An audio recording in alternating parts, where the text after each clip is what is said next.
Alright guys, now finally getting this GoPro going.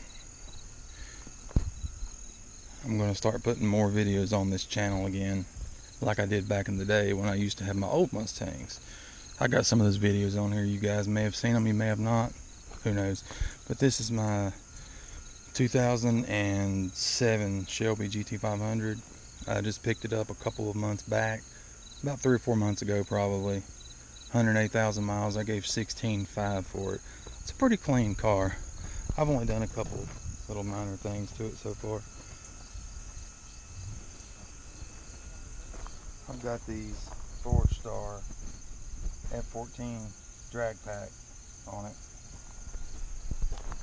They're 17 by 7 in the front, 17 by 10.5 in the back with a 305 45 17 ET Street R. Amazing tires, man, amazing. I just can't stress enough how great these tires are.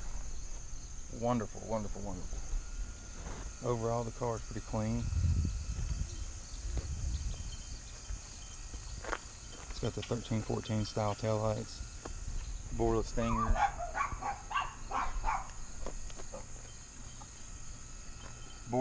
with an off-road H-pipe. It's pretty sick. In the next video, I'm going to show you what it sounds like.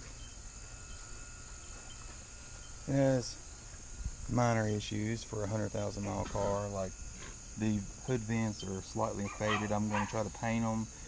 You know, you Shelby guys out there know what a pain in the ass it is to get aftermarket ones because they don't sell them anymore. You know, they used to have a couple different kinds years ago, but now you can't find them, and finding a set's like finding gold. So I may have to recondition the stockers. It's got a couple chips on the front bumper. I mean, it is a driver, but overall it's in great condition for what I gave for the car. The car just has simple bolt-ons. It's got a 2.6 upper. Here, let me pop the hood.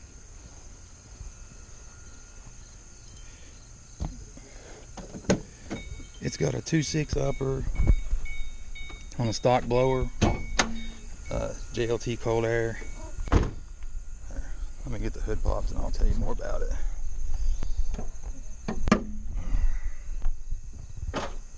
Alright, here we go. It has a JLT cold air, Ford Racing twin 65mm cover jet throttle body, and like I said, it has a 2.6 upper with a stock lower for now. I am going to get a 10% lower. That's probably one of the next things I'm going to do performance wise. And it's got the off-road H-pipe and borla stinger catback. It's been tuned by Pro Dyno in South Carolina by the previous owner. I was told it put down 550 to the wheels through 410 gears, which the car also has. It has an MGW shifter also, and a McLeod twin disc, the 800 horse. The only things I've done to the car besides the drag pack is that MGW ball shift knob to go with the MGW shifter that the car already had. That's basically it for mods outside of, like I said, the wheels and tires. And I've got the painted mirror covers. It goes along with the updated look that the car, you know, the previous owner started with, making the car look more like the 10 and up cars with the centered letters in the back and stuff like that. And the 1314 taillights. You know, it's got that, it's the 07, 09 style with the styling of the 10 and up cars. That's kind of the look I'm going for, and that's why another reason I went with the painted mirror covers. It gives it the 10 and up style.